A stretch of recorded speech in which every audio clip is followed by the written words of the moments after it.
Pastor Mike here, and we're practicing gratitude again today. This is a poem by Mary Oliver, The Place I Want to Get Back to. The place I want to get back to is where in the pine woods, in the moments between darkness and first light, two deer came walking down the hill, and when they saw me, they said to each other, "Okay, this one's okay. Let's see who she is and why she's sitting on the ground like that, so quiet, as if asleep or in a dream, but anyway, harmless." And so they came on their slender legs, and they gazed upon me, not unlike the way I go out to the dunes and look and look and look into the faces of the flowers. And then one of them leaned forward and nuzzled my hand. And what can my life bring to me that could exceed that brief moment? For 20 years I've gone every day to the same woods, not waiting exactly, just lingering. Such gifts bestowed can't be repeated. If you want to talk about this, come to visit. I live in the house near the corner, which I have named Gratitude. As we talk about practicing gratitude, there's several ways to do that.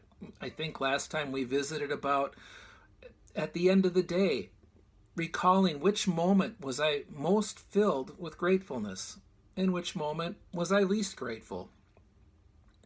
And we learn through those movements how God is part of our life and how God moves us into feelings of gratefulness.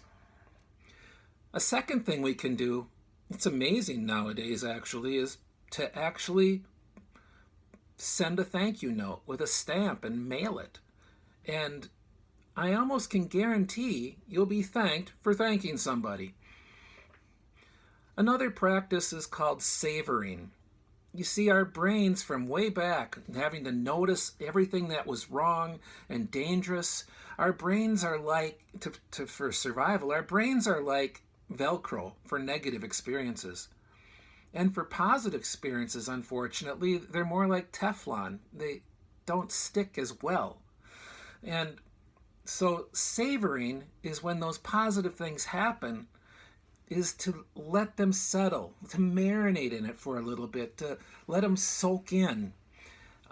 Some people are real good at it. I watch, and my wife likes to savor knit. And by that I mean every night she gets ready to knit by sitting in a special chair. And then she lights a candle with a certain aroma that comes out.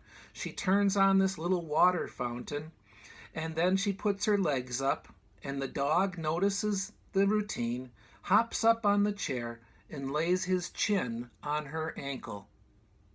And then she starts to knit, or savor knit, as I put it. I also noticed that my dad knows how to savor. He's been widowed now for 2 years. And if you ask him tomorrow, "How are you?" he'll say about half, as he savors the 59 years he had with my mom. This winter he spent several months in Arizona, and while he was gone, we had someone come in and dust and clean and take care of the house. And when he came home, right away, the person who had cleaned put everything back in its place, she thought. But my dad noticed right when he walked in the door that something had been moved. You see, after my mom passed, a friend gave him a portrait of her, and my dad put it in a special place so that when he opens his door and steps into the house, hers is the face he sees. It's how he savors her memory. So, I encourage you tomorrow to pay attention to the moment you're most grateful for, and perhaps even savor it. Send someone a thank you note. But whatever you do, make it a grateful day. See ya.